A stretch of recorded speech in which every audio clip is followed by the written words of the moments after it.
வாங்க வாங்க மெதுவாக வாங்க. சந்தியா என்னங்க புள்ளிங்கர் செம்மையாக இருக்கிறாரு. ஆமாம், ரேட் இந்த வாட்டி ரொம்ப அதிகங்க. எவ்வளோ இது? 100, 150, 200.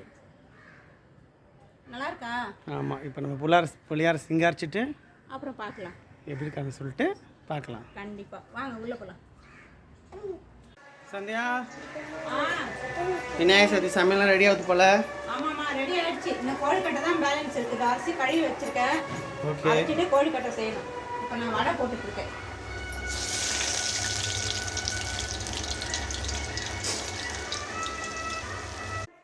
சந்தியா நான் ரெடி பண்ணுறேன். கோழிக்கட்டைக்கு மாவு ரெடி பண்ணிட்டு இருக்கேங்க. வீட்லேயேவா? ஆமாம், பச்சரிசி ஊற வச்சுட்டு கொஞ்சம் காய வச்சு இதை எடுத்துருக்கேன். இங்கே பாருங்க, மாவு பாருங்க, தெரியுதுங்களா? கொஞ்சம் அரைச்சிக்கலாம்.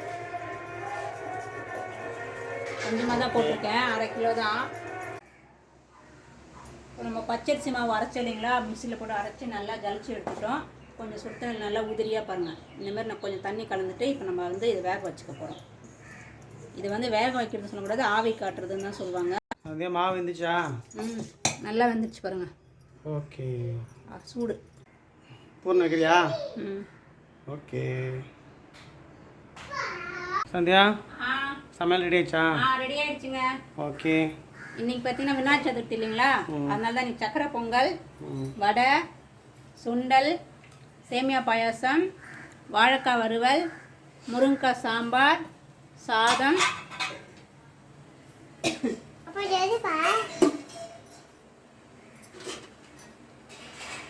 கூடவே அப்பளமும் பொரிச்சிருக்கோம். இன்னும் ஒரு ஐட்டம் தான் ரெடி ஆகல, அது கோழிக்கட்டை. இன்னும் ஒரு 20 நிமிஷம் ஆகும்பா, இப்போ தான் வச்சுருக்கேன். ஸோ நம்ம வீட்டில் இன்னைக்கு சாமி கும்பிட போகிறோம். எல்லாருமே வாங்க, நம்ம சேர்ந்து சாப்பிடலாம். கூடவே இந்த சேனல் சப்ஸ்கிரைப் பண்ணிக்கோங்க. மறக்காம பெல்கான கிளிக் பண்ணிக்கோங்க. பாய்.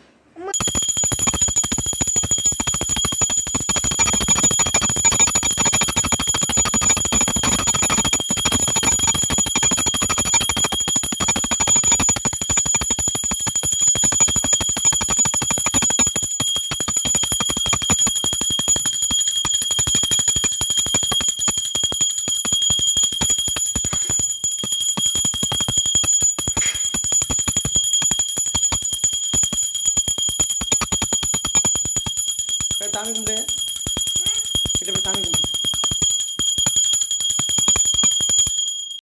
கீழே விழுந்து கும்பிடு சாமிக்கு. போதுண்டா.